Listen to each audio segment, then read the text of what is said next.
Oi, sejam bem-vindos a mais um episódio do Pod Inovação, um podcast de pesquisa e inovação produzido de alunos para alunos.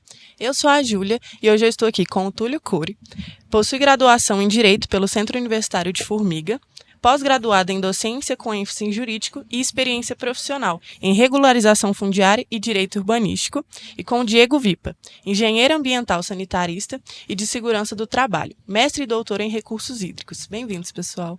Muito obrigado, Júlia. Para começar o episódio, para o pessoal que está assistindo entender mais sobre os assuntos que a gente vai tratar, se vocês puderem explicar de uma forma simples e entendível para o pessoal o que é o REURB, como ele funciona? Perfeitamente. Primeiramente, Júlia, eu gostaria de agradecer a presença e o convite. Aqui, além de profissionais, nós também estamos representando a empresa GeoREURB, da qual eu e o Diego somos sócios, e é uma empresa voltada justamente para a prestação de serviços em realização fundiária urbana e desenvolvimento de estudos técnicos urbanísticos. Então, é uma área, né, de desenvolvimento que no mercado ela tem uma prestação de serviço significativa, né? Tá presente aí nos 5.570 municípios do Brasil, especialmente em Minas Gerais, 853 municípios, né? E o nosso principal objetivo é o desenvolvimento de planejamento urbano com base em evidências. Então, a regularização fundiária urbana, ela é na verdade, uma política pública, que ela é advinda da Lei Federal 13.465 de 2017. E um dos principais pontos, né, que eu gosto de explicar a lei da REURB é qual foi o motivo dela ter de fato nascido, né? É importante a gente entender o porquê do advento dessa legislação no Brasil, né? Nós temos, ao longo da formação do território brasileiro, diversas situações que interferiram diretamente na propriedade. O Brasil ele foi formado primeiro, né, através da divisão das terras por meio de capitanias hereditárias. Em 1850 teve uma lei de terras que é uma primeira lei que ela tem uma natureza segregadora, ela impossibilitou que uma boa parcela da população brasileira pudesse adquirir terras de forma naturalmente. Então isso, querendo ou não, gerou aí uma concentração de terras na mão de poucas pessoas e o acesso à propriedade da terra ficou limitada, apesar de ser um país de extensão territorial significativa, né? Praticamente continental. Mas houve também outros pontos de desenvolvimento do Brasil, especialmente as questões relacionadas ao processo de urbanização, de ocupação do solo no país, que trouxe essa realidade. Nós tivemos, né, dentro da nossa história, um dos países com um processo de urbanização mais rápido da história, que cerca do ano de 1900, 10% da população brasileira estava concentrada nas cidades, né, nas zonas urbanas, e 90% dela nas zonas rurais. Então, em razão do processo de êxodo rural, que isso aí é muito bem explicado, né, um processo de urbanização por parte de um geógrafo, Milton Santos, que é um dos pais da estatística urbana e da demografia, ele explica muito bem como que se deu esse processo no Brasil, né, de urbanização ao longo do tempo, sendo que 100 anos depois, no ano de 2000, essa pirâmide praticamente ela inverte, aonde que cerca de 12% da população brasileira está concentrada nas zonas rurais e 87, 88% da população ela já está ocupando então a parte urbana. Mas essa ocupação ela se deu de forma muito desordenada ao longo do tempo. O Brasil ele não teve uma legislação que pudesse ordenar a ocupação do solo conforme um planejamento urbano. A primeira lei, né, que trata-se de parcelamento do solo a nível federal é a Lei 6766 de 1979. Então nós temos, né, de 1500 até 1979 sem uma legislação brasileira que ordenasse a ocupação do solo da maneira adequada e fomentasse o planejamento urbano. Então as cidades do Brasil se formaram dessa forma. É muito fácil a gente conseguir visualizar, por exemplo, uma ocupação no Rio de Janeiro, que é naturalmente denominada como uma favela, né? Então a gente vê que é no topo de morro, que aí você tem outras implicações, né, ocupando espaços que têm interesse ambiental, que têm um possível risco geotécnico. Então, essas situações de planejamento urbano no Brasil é que acabou gerando toda essa necessidade de desenvolver uma política pública para isso. Então, hoje, dentro, né, do ordenamento jurídico brasileiro, nós tratamos, no caso, uma política pública central na condição de gestão territorial, e essa gestão territorial, ela se desmembra em duas situações. A primeira é derivada do planejamento urbano, onde utiliza-se de toda a legislação hoje, né, para que a gente possa fomentar a ocupação e o planejamento urbano de maneira adequada, e na ausência de planejamento urbano, a gente precisa utilizar, no caso, a lei da REURB, que é a Lei Federal 13.465 de 2017. É uma lei nova, é uma lei de natureza urbanística, então a maneira como ela se aplica é complexo. Exige uma cadeia de estudos técnicos, especialmente o desenvolvimento de projetos técnicos. A gente brinca muito na empresa que é necessariamente um quebra-cabeça, né? A gente precisa entender as desconformidades daquela ocupação. Então, a natureza da REURB, ela veio com o objeto principal, né? O objetivo dela de trazer essa regularização de áreas irregulares de natureza urbana e fazer a integralização dela com o ordenamento territorial do seu respectivo município.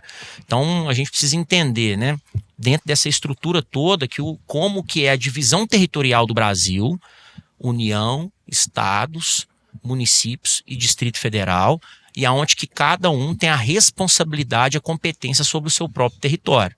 Então, a partir dali, fomenta-se políticas públicas voltadas para o direito urbanístico e planejamento urbano, e na ausência dessas políticas públicas, a gente precisa então utilizar a regularização fundiária urbana como a solução desse problema. É basicamente estudar, né, a formação daquele núcleo, na lei é denominado como um núcleo urbano informal. Então ele é composto por 4 desconformidades: desconformidade urbanística, jurídica, ambiental e social, e aí sim a gente vai ter uma classificação de acordo com a ocupação predominante nele, que é uma REURB de natureza social ou de natureza específica. REURB social é uma política pública social que pode ser custeada pelo próprio município para que ele promova a regularização através de uma prestação de serviço por meio de contratação de uma empresa especializada, ou então a REURB específico, que aí já é uma ocupação de renda que naturalmente ela excede 5 salários mínimos como um grupo familiar. E aí quem tem a responsabilidade de regularizar e custear esse serviço são os próprios ocupantes ou então o parcelador irregular daquela área. A REURB, no caso, ela é uma política de natureza coletiva. Não é possível a gente fazer regularização fundiária de uma única unidade. Então precisa ser feito um estudo de uma localidade. Essa localidade ela vai ser denominada como núcleo urbano informal e, consequentemente, a gente vai aplicar ali, né, para poder sanar essas desconformidades, o remédio adequado. Então, por isso que é muito importante, né, a gente poder tratar a regularização fundiária urbana como uma situação de natureza técnica, sem uma questão realmente a segurança técnica, né, que a gente sempre defende dentro da empresa. Você não consegue materializar a segurança jurídica, que é o direito real à propriedade, né, trazer o registro daquela propriedade no cartório e, consequentemente, a pessoa ser dona daquele imóvel conforme a legislação do Brasil prevê. É isso. E assim, para o pessoal entender melhor, como que funciona essa regularização e como a pessoa pode saber que ela está numa terra, assim por dizer, regularizada e que está tudo nos conformes?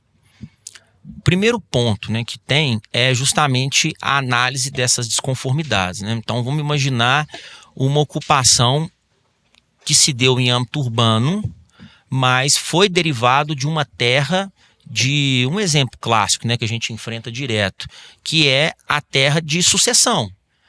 Uma pessoa lá nos anos 50 tinha uma propriedade de natureza rural, aí ela resolveu vender alguns lotes ali dentro, né, separou aquela área e foi vendendo. Essa pessoa veio a falecer, a família não promoveu, né, todo o processo de inventário e tudo mais, e se deu uma ocupação ali já consolidada, impassível de reversão. Acho que esse aí é um ponto muito importante, sabe? É aquilo que está ocupado e não tem como você mais modificar aquelas características, aí sim ela vai ter uma natureza de regularização fundiária. Agora, a forma como se dá essa irregularidade depende muito. É onde a gente precisa fazer essas análises e entender as características daquele núcleo e, consequentemente, chegar numa solução mais adequada para ele, apresentar ali os remédios, né, mais viáveis para resolver aquele problema e, especialmente, trazendo uma característica, né, de melhoramento posterior àquela ocupação que está consolidada e ocupada em passível de reversão. Então, esses são os pontos principais, né? Agora, para poder identificar de forma, vamos falar assim, né, popular, é o famoso contrato de compra e venda. Se a pessoa não tem o registro da propriedade no cartório de imóveis, porque isso também é importante diferenciar, existe a escritura. A escritura, você lavra ela, né? Você faz essa escritura no cartório de notas. E depois essa escritura, ela é levada ao cartório de registro de imóveis para o registro definitivo. E isso concede o direito real de propriedade daquele bem à respectiva pessoa que promoveu o registro. Então, esse é um dos maiores pontos que a gente consegue enxergar da irregularidade. O seu imóvel, por acaso, ele não tem registro no cartório? Ah, não sei, eu tenho a escritura. Essa escritura, aonde que ela foi feita? Ela foi feita no cartório de notas? Sim. Depois de feito no cartório de notas, você pegou essa escritura e levou a registro no cartório de imóveis? Não. Então, é uma irregularidade. Ou então, tem o registro no cartório, foi feito o registro até de um loteamento, mas a maneira como ele foi implantado é diferente do que está registrado. A maneira como as vias foram implantadas, a definição da área desses lotes, isso aí também é uma desconformidade mais de natureza urbanística, e aí também ela é passível de regularização, porque você basicamente não bate as informações de área, de levantamento mesmo, né, da área ali, com a realidade que está registrada no cartório, com as informações que existem na matrícula de registro dessa propriedade. E os outros pontos também envolvem as questões de outros projetos complementares, especialmente os interesses sobre aquela localidade. Tem alguma área que está ocupada de interesse ambiental? É uma área de preservação permanente? Ela está no entorno de uma lagoa ou de lagos artificiais? Existe uma ocupação consolidada dentro de uma área ambiental? Então vai exigir que seja elaborado um laudo técnico ambiental para poder constatar isso e promover a regularização da maneira adequada. E também questões relacionadas a riscos geotécnicos e questões de ocupação, especialmente em áreas de risco mesmo, né, para poder entender se é possível mitigar aquele risco ou então realmente não tem como e vai ter que ser feito um reassentamento, né, retirar aquelas pessoas daquele local e alocarem ela em outra localidade que não tenha essas desconformidades ou esses problemas, que aí isso inviabiliza o procedimento de regularização fundiária. E no caso desses riscos, como que funciona? Vocês vão a campo avaliar? Como que funciona? Como que vocês avaliam isso? A gente... a parte técnica eu vou deixar com o Vitor explicar assim, como funciona a metodologia, né?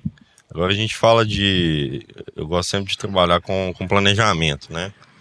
Planejar é executar, não executar é planejar, né? Se a gente teve até a gente foi a campo esses dias agora fazer um voo, a gente nem teve planejamento direito aí, a gente, né? Enfim. Mas assim, planejar que eu falo é o quê? Estudar a localidade, né? Complementando o que o Túlio disse, né? Quando a gente fala da área em si, a gente precisa fazer um estudo, né, antes de pisar em campo. Então, antes de pisar em campo, eu gosto de usar, como se diz, o nome da empresa é GeoReurb. Então, é gel de geoprocessamento e reurb, né, da regularização fundiária urbana. Basicamente, a nossa matéria-prima é o geoprocessamento e a gente utiliza ele para estudar localidades em si, né? Então, para a gente estudar a localidade que a gente vai trabalhar, a gente utiliza, quando aqui em Minas Gerais, a gente tem esse privilégio de ter essa base de dados secundária, que é o IDS-ZEMA, a gente utiliza ela para fazer a nossa base de dados, né? Para a gente fazer o nosso estudo prévio, né, da localidade, para ver se a gente não vai encontrar um tipo de interferência, seja em função ambiental, seja em função geotécnica, né? Quando a gente pega topo de morro, a gente consegue ver, por meio de bases de dados secundárias, a localidade, né, um perímetro de um núcleo KML mesmo, pelo Google Earth, a gente consegue estudar bem a localidade em si. Logo após isso, a gente vai a campo, né, onde a gente vai complementar esses dados secundários com os nossos dados primários, né, tirar fotos do local, fazer o levantamento de voo, né. Hoje em dia a gente utiliza equipamentos de topografia avançada, né, a gente tem um drone Matriz 350, né, de última geração, temos um RTK aí também da DJI, né, sem fazer merchan, né, mas de última geração.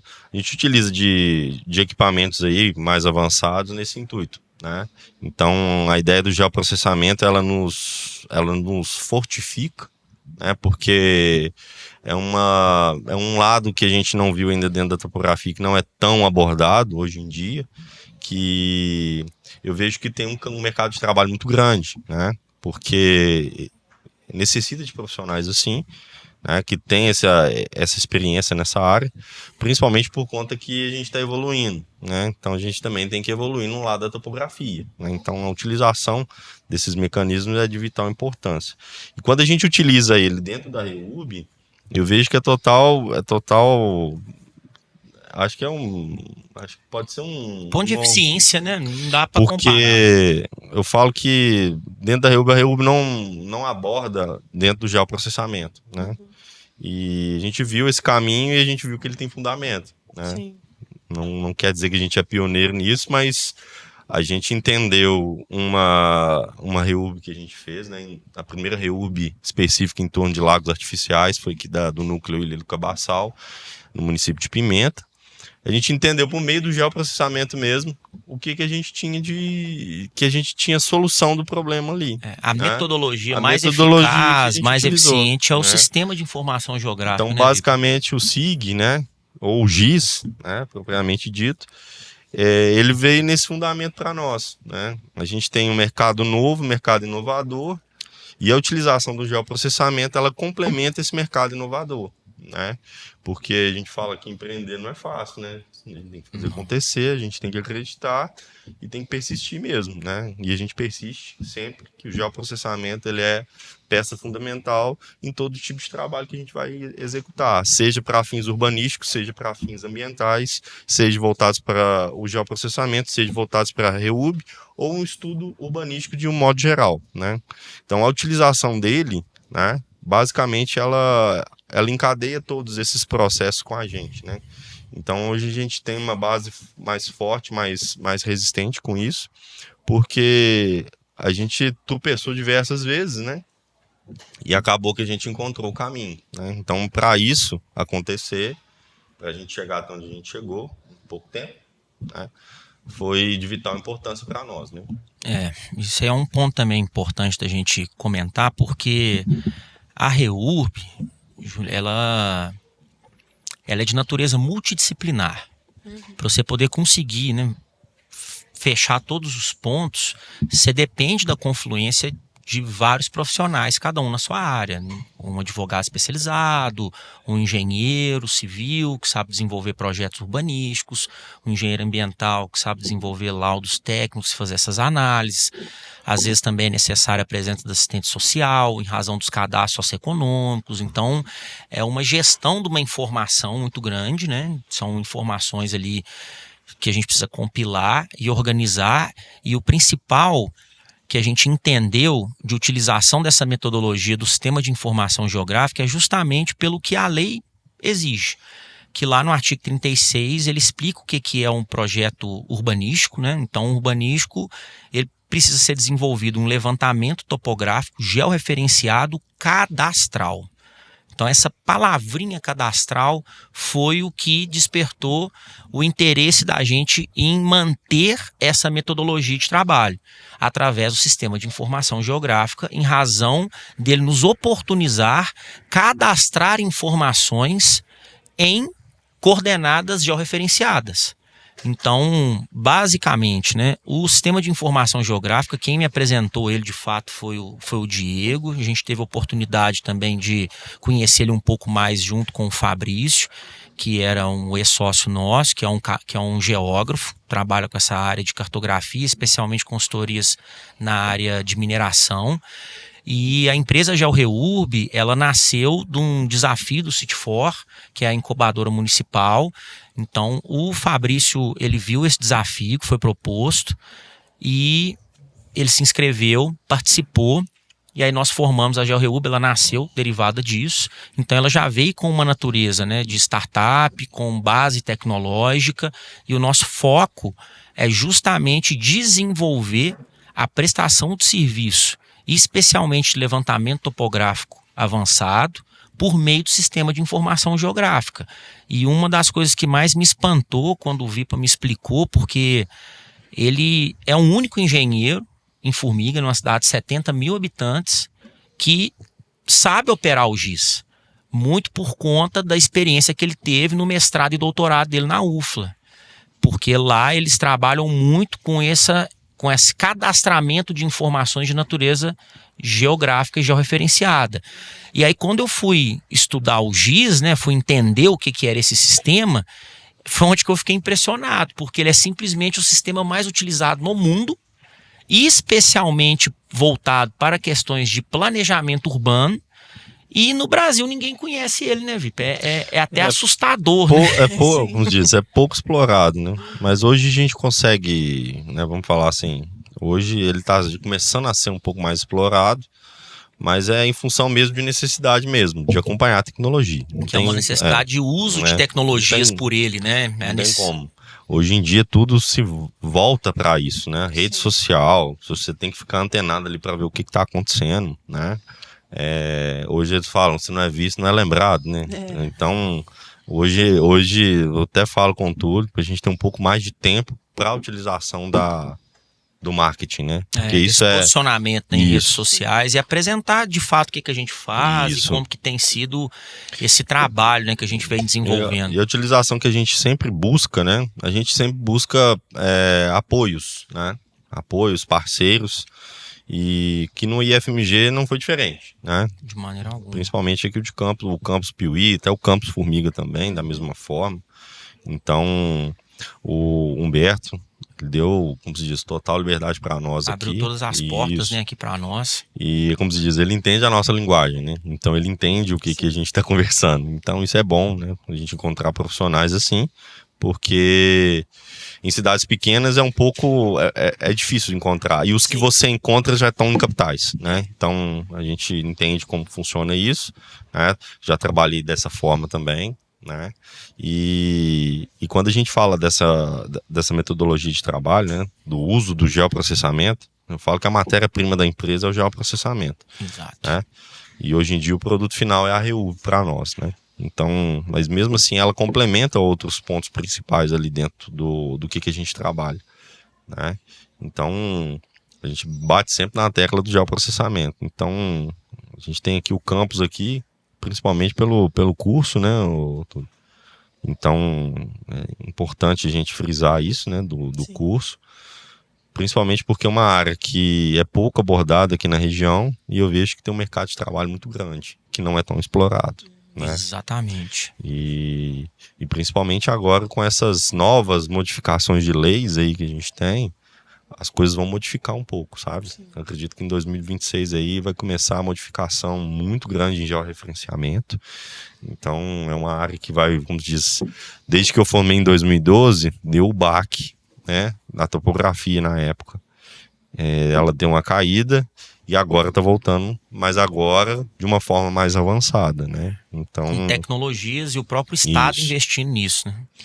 E aqui na nossa região, igual a empresa pega, acredito que sempre tem alguns casos, tem algum caso que se repete sempre ou sempre são algumas coisas variadas? É mais variado. O que acontece com a regularização fundiária urbana, né? Vamos imaginar que cada núcleo ele tem seu próprio DNA. Você nunca vai conseguir encontrar um núcleo que você vai aplicar um Ctrl+C, Ctrl+V. Não tem jeito. A maneira como se deu a formação dele, né, o processo de ocupação, a história dele, cada um tem a sua. Já começa aí, né? Já começa aí. Desse jeito. Aí também tem as questões de localidade. Pelo fato de você trabalhar, né, com um plano geográfico, só de coordenada tem as suas, né? Então a gente tem que dividir, fazer o parcelamento do solo, conforme, obedecendo aquela ocupação consolidada, os limites das unidades, a divisão das quadras, a definição do polígono, né, e tudo. Então, aqui na nossa região a gente consegue perceber, né, que existem ocupações que elas foram derivadas do mesmo processo cultural, no caso, né? Que são cidades menores, que teve uma formação das cidades, né? Que elas são cidades um pouco mais antigas e sem utilização de políticas públicas voltadas para o planejamento urbano. E quanto menor a cidade, isso é mais visível, maior o índice de irregularidade, né? Então, um dos principais motivos da lei da REUP ter nascido foi alguns indicadores que foram desenvolvidos à época, especialmente um do Ministério das Cidades, que é o Ministério do Desenvolvimento Regional também, que constatou que existe cerca de 50% do território brasileiro urbano é irregular. Ele possui algum tipo de irregularidade. Então, os níveis de irregularidade que eles mudam muito. Não tem como você definir, aqui a gente vai ver só esse tipo de irregularidade. Não, entendeu? São vários níveis. Pode ser que tenha um parcelamento de solo registrado na condição de loteamento, mas as construções que foram feitas ali, nenhuma teve a sua legalização da edificação. E aí depende que seja feito um habites, né? Então, o que é um dos pontos que a gente entendeu, né? A gente trabalha muito com a parte urbana, mas também envolve essa parte de geoprocessamento, também tem aplicações na parte rural, e quem é a ponta, né, do segmento de geoprocessamento hoje são basicamente as 3 maiores atividades globais. A primeira, né, que é a mineração. Inclusive o drone que a gente comprou, o Matriz 350, ele é um drone que ele foi necessariamente adaptado para levantamentos por aerofotogrametria com a finalidade de análise de solo, especialmente para mineradoras e tudo mais. E também tem as questões de agricultura de precisão, que aqui na nossa região é muito forte, muito mesmo, especialmente aqui no município de Piuí, Pimenta. Pouca gente sabe, né? A gente sempre gosta de comentar isso, mas aqui é uma das terras mais caras do Brasil. Você anda aqui, ó. A gente sai de Formiga até Pimenta aqui, ó. Você olha no entorno da rodovia aqui, é só plantação. Só plantação. A terra aqui ela é muito boa, muito fértil, né? Então, aqui, por exemplo, né, nessa região mesmo, 30 mil metros de terra rural, né, que é referente a um alqueire, ela tem um custo de aproximadamente uns R$400 mil. É uma terra muito cara, de valor médio por metro quadrado, sabe? Então, esse é um dos pontos que a gente também entendeu, que as 3 maiores atividades hoje, né, do planeta, elas são embasadas em geoprocessamento. Mineração, agricultura de precisão e, consequentemente, planejamento urbano. O que é um ponto principal no Brasil, né? Por ser uma questão de ocupação desordenada do solo em razão de uma cultura, percebemos que as atividades voltadas para planejamento urbano, elas são sempre colocadas de lado. Primeiro, pela complexidade delas e também pelo fato dela ter resultados a médio e longo prazo. Ela não traz um resultado imediato. Por mais que você consiga aplicar e ver, né, a diferença de um ano para o outro, mas sem hipocrisia nenhuma, né? Não é algo que você consegue enxergar que vai gerar voto, entendeu? Não vai ser do interesse político mesmo, né? Ela vai trazer um benefício para a sociedade, mas isso depende de investimentos, depende de estruturação, depende dos próprios municípios investirem em tecnologias para essa finalidade. mas o resultado que você colhe disso geralmente ultrapassa um mandato. Então é natural que isso não seja uma das prioridades de um governo.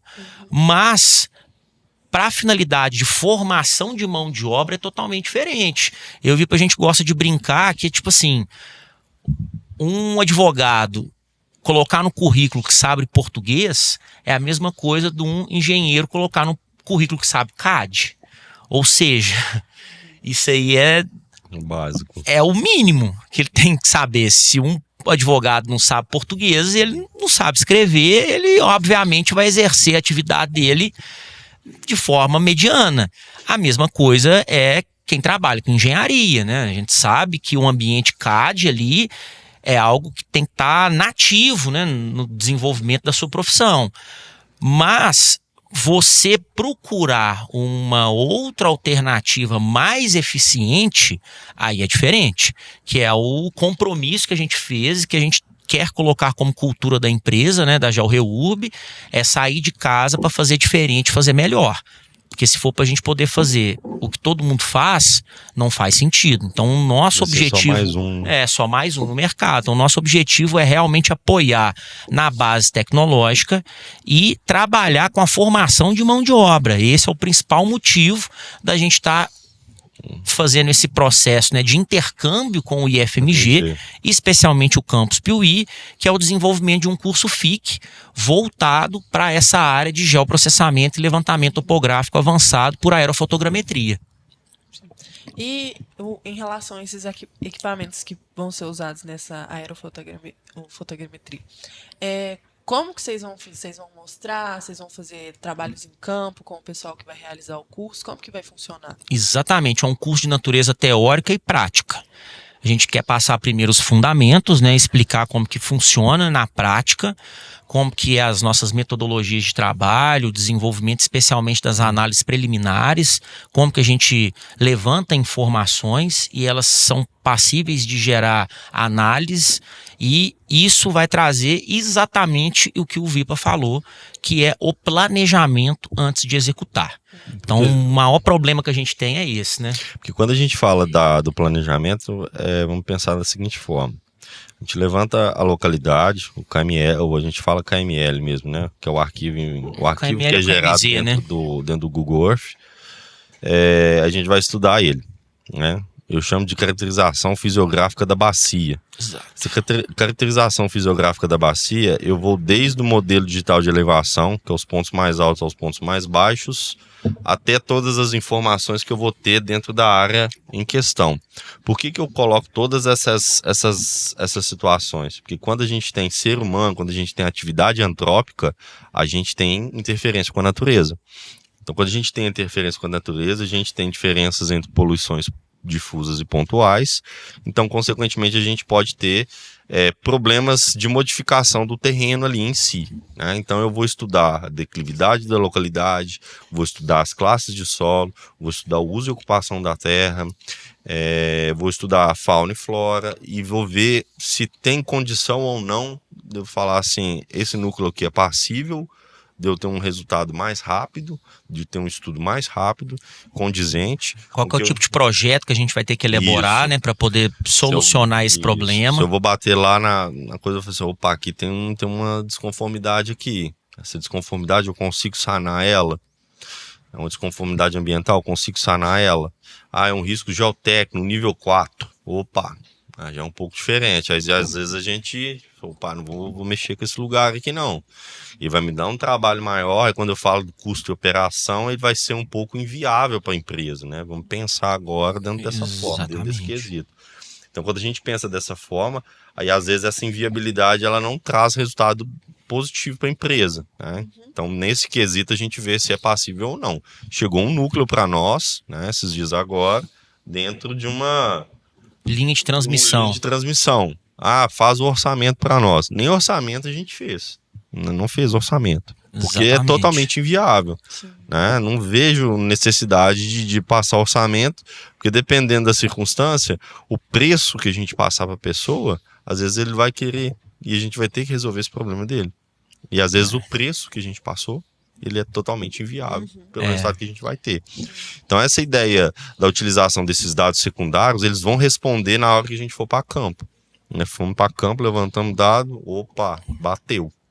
Na maioria das vezes, lógico que a gente vai trabalhar em macro escala, mas quando a gente trabalha num local fechado, um local menor de micro escala, a gente vai ter algumas interferências que a gente não tem conhecimento em si. Né?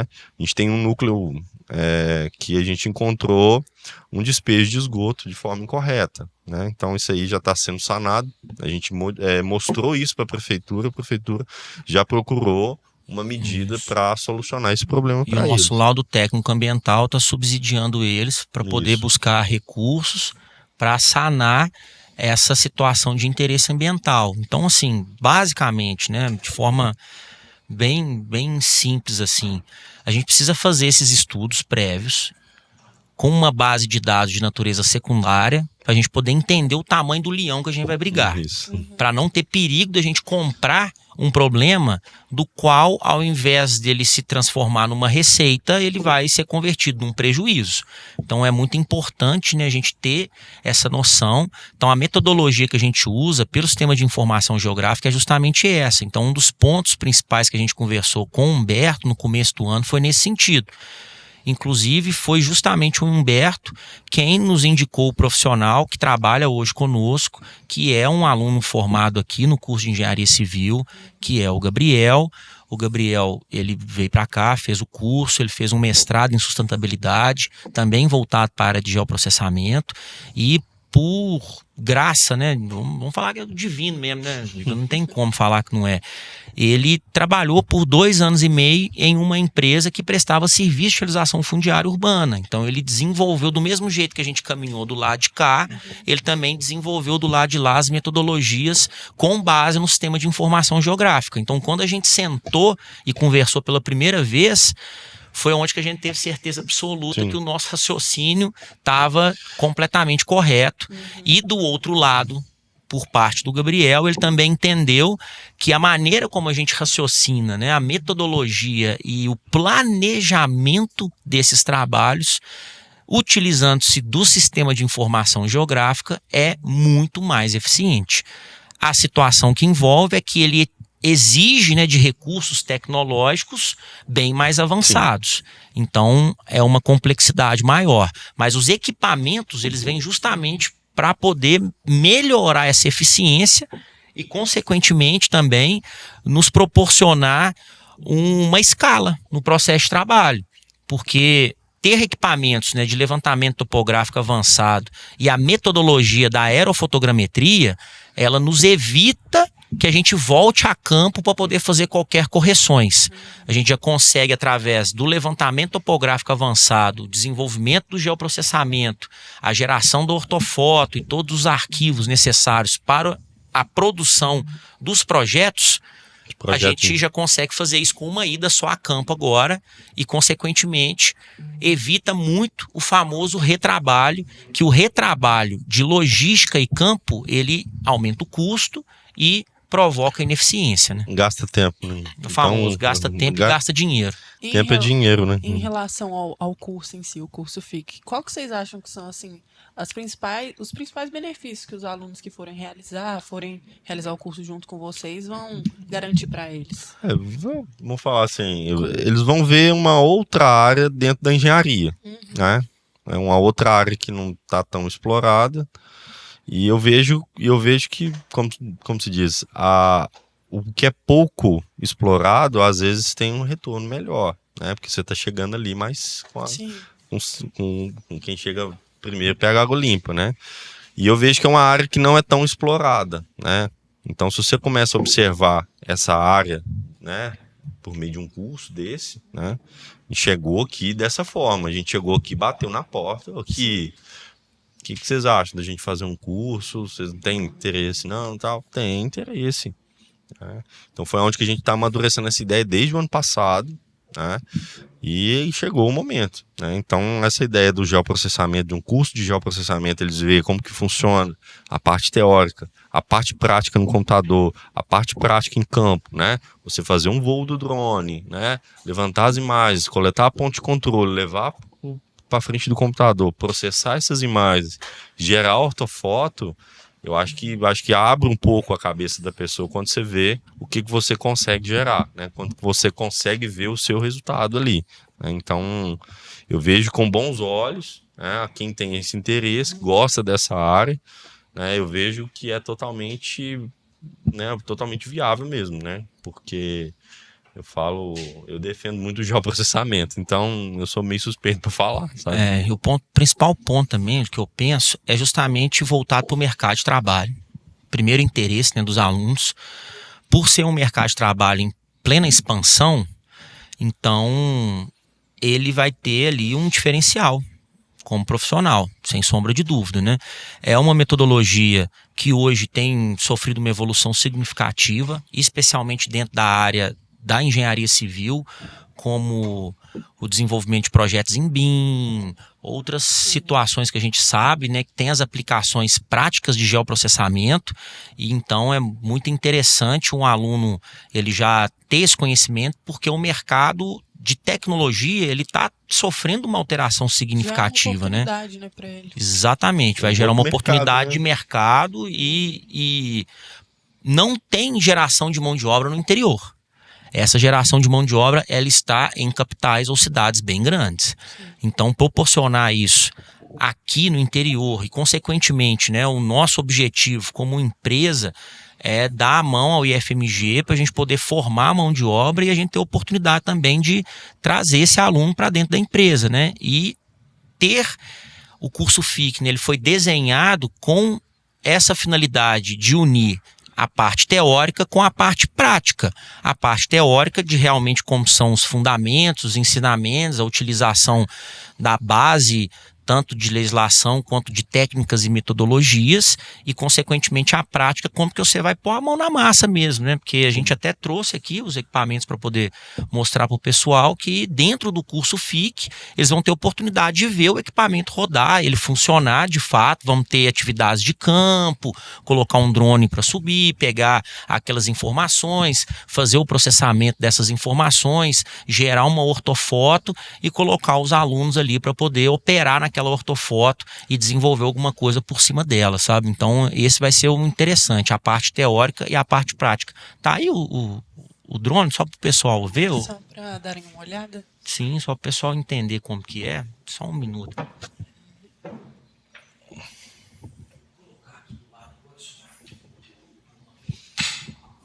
Vou explicar um pouquinho aqui também os equipamentos, né, que é importante para... que aí gera curiosidade. Quando a gente chegou aqui, foi a primeira coisa que o pessoal perguntou. Como é que funciona, como é que é e tudo mais. Então, aqui a gente tem, né, o drone, que é o Matriz 350, que para levantamento de áreas, ele hoje, né, é um dos equipamentos mais eficientes que tem no mercado. Então, ele tem uma autonomia, ele tem as tecnologias que envolve ele, né, que inteligência artificial integrada, algumas gerações de informações de maneira automatizada, isso aí facilita muito, especialmente a possibilidade de você acoplar as câmeras. Sim. Nós temos hoje, né, uma câmera que é a Zenmuse P1, que ela é voltada para levantamento topográfico, para você poder bater fotos de alta precisão, e essas fotos elas já vêm tratadas para a finalidade do geoprocessamento junto com a parte de georreferenciado e da parte do plano altimétrico, né, especialmente, né, que é o levantamento topográfico em XYZ. E também é possível acoplar outra câmera, que é a LiDAR, que é uma tecnologia a laser, né, um scanner a laser, que aí ele já gera uma densidade de nuvem de pontos muito grande. O que é o principal ponto e por que a gente tomou a decisão, né, de ter equipamentos desse nível, que não tem outra empresa aqui na região que tem equipamentos desse nível de tecnologia atualmente aqui, né? É porque a gente precisa desenvolver, a gente precisa trabalhar de fato com duas bases de dados distintas, né? A base de dados secundária, para a gente poder conseguir fazer o planejamento e a metodologia adequada dos projetos que tem que ser desenvolvido, e a base de dados primária, que essa de fato não existe. Os municípios não têm nenhuma base de dados primária de levantamento topográfico, que é onde você vai de fato trabalhar com as informações da cartografia, da maneira como se encontra ali ocupado e tudo mais. Então, tem finalidade tanto para cadastro territorial multifinalitário, quanto para situações relacionadas à REURB e também questões de estudos técnicos urbanísticos de qualquer natureza. Também, vamos imaginar, eu tenho uma área aqui que eu quero fazer um loteamento. Eu preciso entender as características dessa área. Essa área, toda a área é 100% passível de loteamento? É passível de fazer o parcelamento do solo? Não, pode ser que tenha áreas ali que você vai ter que destinar como áreas de reserva legal, como áreas de interesse ambiental, fazer a infraestrutura, o plano altimétrico, né, as curvas de nível. Então, esse equipamento nos proporciona esse nível de precisão e facilita muito. Aqui é a nossa base, né, de GNSS, que faz a integração com o drone enquanto ele voa, e já faz esse aferimento e já gera toda essa tecnologia e facilita muito. Tudo o pessoal que for realizar o curso já vai ter contato, né? Vai aprender a utilizar e entender tudo.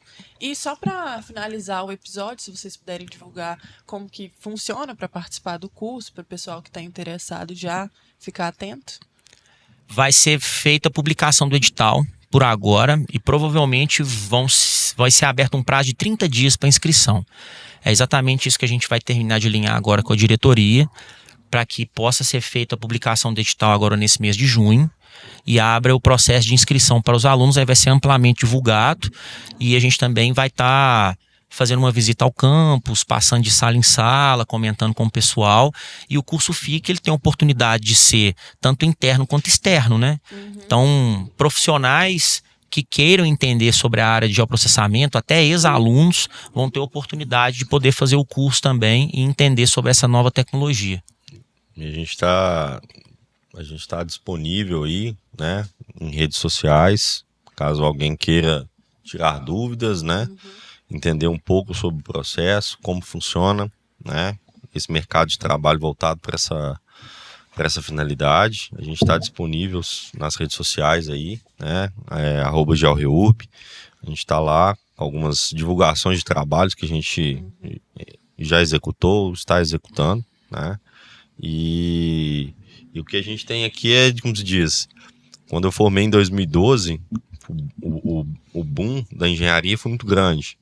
Depois veio pandemia, eu vejo que caiu bastante, né, então o nosso ponto de apoio principal é o IFMG, principalmente na busca de mão de obra, né? Principalmente que o lugar mais próximo que a gente tem uma engenharia de formação que voltado para geoprocessamento é aqui em Piuí, né? Mais próximo da gente, né?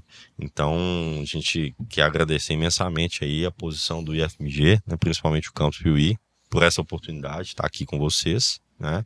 E também de realizar esse curso, né? Então isso aí vai ser importante não somente para a empresa, mas também para o próprio IFMG, né? Porque não somente a busca de mão de obra, mas também pessoas interessadas em participar, né? Então esse é o ponto e olhar para esse nós. mercado de trabalho novo, né, que está em crescente expansão. Realmente a gente agradece essa oportunidade e também um convite para estar participando desse podcast, para poder divulgar essas questões, trazer o interesse dos alunos.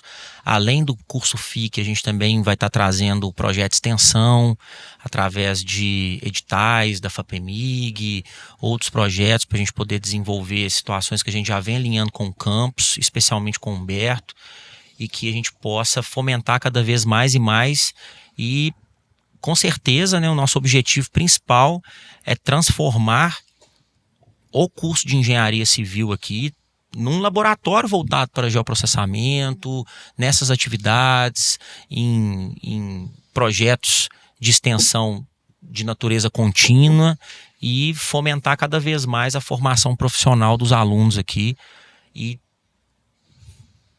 alocá-los no mercado de trabalho, que é um mercado de trabalho que está em crescente, expansão, é voltado para a área de tecnologia. E consequentemente, tem capacidade de gerar aí um salário bacana, uma oportunidade da pessoa ficar estável, né? Se tornar um profissional de mercado e trabalhar bastante e gerar fruta e dinheiro no bolso, né? No final das contas é isso, muito né? a participação, Diego, Túlio. Obrigado. É muito bom ter pessoas para compartilhar sobre uma área tão importante que precisa de mais atenção.